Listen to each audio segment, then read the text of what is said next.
Hi, it's Ashleigh from Sweet Dreams Bake Shop, and welcome back to my channel where I make a lot of cake and cookie decorating tutorials as well as give a lot of baking business tips. And today we're doing a good old-fashioned cake tutorial.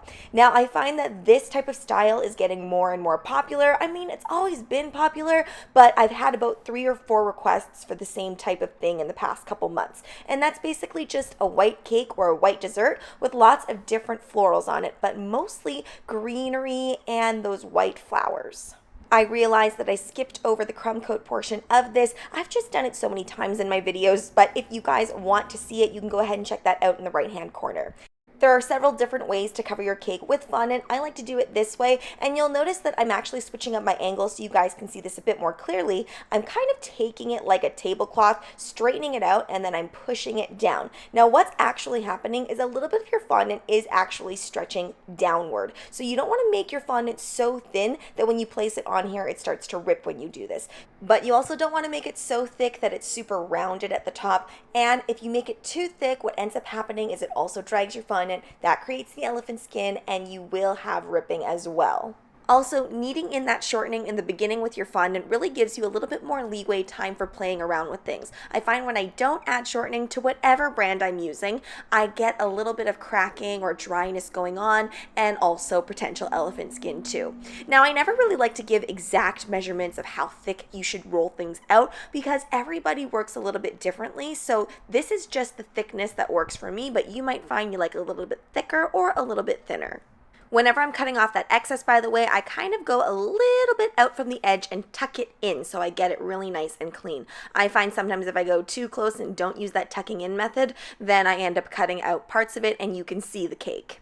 Now what I'm doing is I'm just offsetting it a little bit because I do want some flowers to go in the front of the cake and the back of the cake won't be seen at all. So it really doesn't matter too much if it's not perfectly centered. Now what I'm doing is I'm just taking off that piece of fondant, and that is going to hold our other cake that's going on top perfectly. And I also make sure to use a dowel that has a point on it so that it can actually stick into the board so that, you know, anybody slams on the brake when they're driving with this, it's going to be perfectly fine and stay in place. Also important to put supports on that bottom there so that your cake is actually being supported by the straws and not by the cake underneath. You'll notice I just picked up that cake and placed it right on top. The colder the better. And of course I wasn't too picky with this because I'm covering this up with this flower pattern, but if you were doing just perfectly smooth white cakes, you would want to keep that in the fridge for as long as possible. And yes, fondant can go in the fridge. It really depends on the humidity of your fridge. But I say get it really nice and cold or else it makes it really tricky to actually stack. By the way, for that floral portion up at the top, I just used a mat, and I will link that down in the description box below so you can do that mat yourself. You can also just ruffle your own fondant too, but I just find it way faster to use that impression mat. There is a downside to it. You can only have one certain type of impression, but I really like this one, and it just adds that little bit of extra difference on this cake. If you're new to my channel, you might be wondering why I'm rushing through this rose portion and not explaining it. I've done lots of videos on this, so you can go ahead and check that out in the right-hand corner where it's a lot more detailed on how to make those super easy roses. I'm using some Italian meringue buttercream here, which is exactly what I use to fill and crumb coat the cakes, and I dyed it this green color. And now I'm taking a number 2 tip, and I just kind of draw a line however I see fit, wherever I want the branches of these leaves going, and then I just squeeze, and then I stop squeezing, and I push forward or push backward, whatever direction you want your leaves going. And then I just kind of do that all over the cake. You can do this in so many different ways. You can also do this with fondant, but I just find it easier with buttercream because to get all of those little details, I can get them on really fast using this method rather than using a mold or hand sculpting fondant. I was given a few backdrop pieces as inspiration to go off of and an invitation as well. I'm sure as cake decorators you see these type of inspo pics all of the time. So I'm trying to incorporate kind of the same little flowers that I saw, but there weren't too many. It was actually a lot of white roses and this greenery. So I'm just kind of trying to reflect that in the cake as well.